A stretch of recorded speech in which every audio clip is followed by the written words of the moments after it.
Ya, terima kasih masih bersama kami dalam program Tokoh Kita dan kita sudah sampai di segmen akhir. Pak Handoko, tadi sebelum break sempat menanyakan mengenai adanya beberapa penelitian. Salah satu yang saya ingat tadi di bawah, saya ketika datang ke sini, ada implan tulang.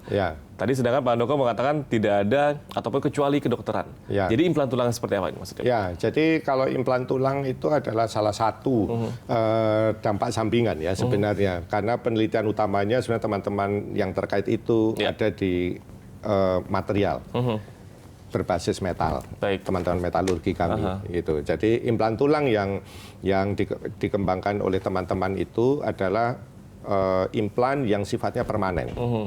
Permanen di dalam tubuh dan bisa melarut dalam tubuh.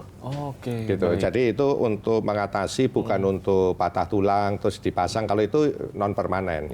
Itu teman-teman di BPT melakukan itu ya. Jadi itu harus dilepas kemudian ya kalau tulangnya sudah nyambung. Nah, kalau kami tidak, itu untuk yang osteoporosis misalnya. Untuk gitu masyarakat sendiri Pak yang ingin mengetahui kira-kira hasil penelitian dari LIPI ini itu bisa diakses melalui ada website website di lipigo.go.id juga. Dan di situ lengkap semua lengkap ya, termasuk peralatan LIPI yang bisa dipakai oleh semua orang ya. Ya, karena semua peralatan kita buka sekarang. Oh gitu ya. Termasuk SDM-nya juga. Termasuk SDM-nya juga. Boleh dipinjam juga. Oh gitu. Iya, boleh dipinjam. Ya. Nah, ini kan banyak sekali penelitian memang sedang dilakukan oleh LIPI Pak. Nah, kira-kira penelitian yang saat ini bisa dikatakan paling bermanfaat untuk masyarakat Indonesia? Ya, ada banyak ya, tapi salah satu mungkin yang terkait dengan apa yang menjadi berita akhir-akhir ini ya mungkin misalnya mobil listrik ya, gitu. Jadi kita mengembangkan kendaraan listrik itu sudah lama ya, sudah lama dan memang itu banyak teknologi yang belum matang ya, secara global sekalipun, gitu. Karena itu kita terus melakukan itu. Dan tapi kita fokus pada kendaraan listrik yang untuk individual dan autonomous. Gitu. Jadi bukan seperti mobil biasa jadi listrik. Kalau itu sudah pasti susah. Ya, susah karena secara teknologi juga belum sampai ke situ di negara lain sekalipun. Jadi memang dibuat dari ibaratnya kita ingin mengembangkan yang individual dan autonomous sehingga bisa untuk kebutuhan khusus yang tapi tetap lingkungan yang hijau ya. Jadi misalnya untuk di trotoar, jadi orang bisa pakai HP, nanti dia panggil mobil itu datang, kemudian dia tinggal naik, mau kemana, terus dia jalan, begitu. Baik, ini kan jadi, juga LIPI mau nggak mau harus mengikuti perkembangan zaman nih Pak. Sesuai dengan instruksi Presiden, salah satunya yaitu mengenai 4.0. Ini LIPI menanggapi hal ini seperti apa nih Pak? Ya, justru LIPI itu menjadi leading untuk berbagai teknologi IT yang sudah diterapkan di negara ini ya, mulai dari tahun 2003 waktu itu MPLS ya, itu yang pertama di deploy juga di LIPI. Kemudian yang cloud network over cloud itu juga LIPI yang sekarang sudah jadi produk ya di Telkom dan sebagainya ya, sudah standar. Itu pertama yang mencoba dan dicobakan di jaringan LIPI begitu ya. Terus kalau sekarang kita juga memiliki high performance computing yang terbesar di negara ini dan itu banyak dipakai juga untuk teman-teman industri kreatif ya. Jadi teman-teman animator untuk visual untuk itu dan sebagainya ya. Jadi banyak startup yang memakai itu ya. Ya. Berarti dan itu semua hasil tadi bisa dilihat ataupun mungkin bisa ada konsultasi gitu kan sih Pak? Oh iya, bisa silakan langsung di akses website LIPI ya dan kemudian di situ pasti bisa langsung kontak ke peneliti yang terkait bahkan ya. Baik. Ya. Berarti bisa dikatakan tadi Pak Handoko juga sempat mengatakan banyak sekali bahkan jumlahnya dibanding tahun-tahun sebelumnya. LIPI memberikan LPDP kepada teman-teman mahasiswa yang ingin bekerja di bidang penelitian misalkan. Itu kan mungkin saat ini yang ditakutkan teman-teman mahasiswa nih Pak. Boleh nggak sih Pak di-sharing biar masyarakat ataupun teman-teman mahasiswa nih nggak takut untuk jadi peneliti gitu? Wow, ya kalau kita pun saat ini banyak mahasiswa yang melakukan penelitian untuk tugas akhir, tesis mau disertasi di LIPI ya. Bahkan jumlahnya jauh lebih besar daripada jumlah peneliti LIPI sendiri gitu ya.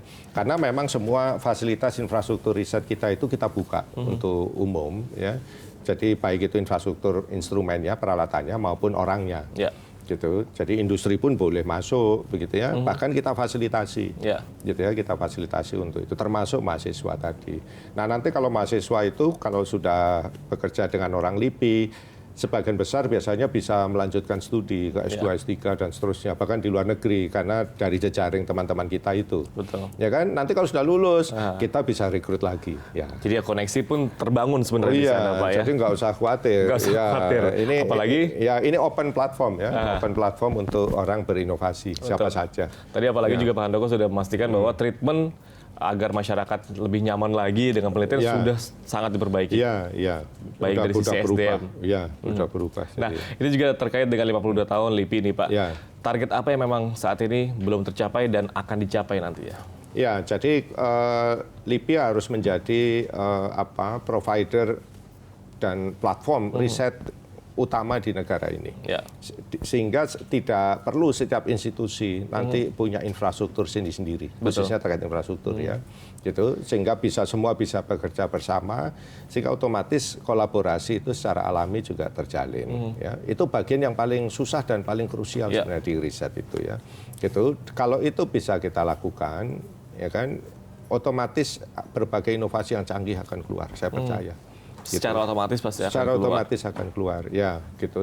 Karena dengan platform itu kita juga pakai untuk menarik kolaborasi dengan mitra-mitra asing. Baik. Ya, karena kita tetap perlu mitra-mitra asing itu termasuk untuk belajar juga ya, dan untuk mengembangkan berbagai teknologi yang memang sangat advance ya, dan semakin advance kan ke depannya. Ya. Baik. Dan ini Pak Handoko juga kan tidak bisa dipungkiri kita juga sudah masuk ke era digitalisasi ini Pak. Ya. Nah untuk LIPI sendiri kebijakan digitalisasi seperti apa? Di LIPI sudah lama digitalisasi, ya sudah sejak tahun 2006. Sejak 2006? Iya, di meja saya tidak ada kertas kan. Oke. Iya, hanya ada laptop saya saja. Betul. Itu laptop pribadi ya. Dan juga ada pulpen Pak ya? Pulpen pribadi ya Pak ya? Ya pulpen ya nggak begitu dipakai sih. Gitu, LIPI itu sudah sejak lama kita paperless sebelum semua orang bicara generasi Y segala macam berbasis elektronik atau apa ya, kita sudah lama kita sudah tidak pakai ini, kita cukup pakai HP aja. Jadi dari 2006 sebenarnya LIPI pun sudah ikut mencetuskan hal itu. Iya, gitu. Kalau itu saya pastikan karena saya developernya. Oke. Waktu itu yang mengembangkan langsung gitu Pak ya. Baik, mungkin ini terakhir Pak Handoko, harapan Pak Handoko terhadap ilmu pengetahuan Indonesia. Ya. Jadi saya percaya negara ini adalah negara yang besar, ya kan? Dan negara besar itu tidak bisa hidup, berkembang dan survive, ya. Apalagi untuk maju, ya.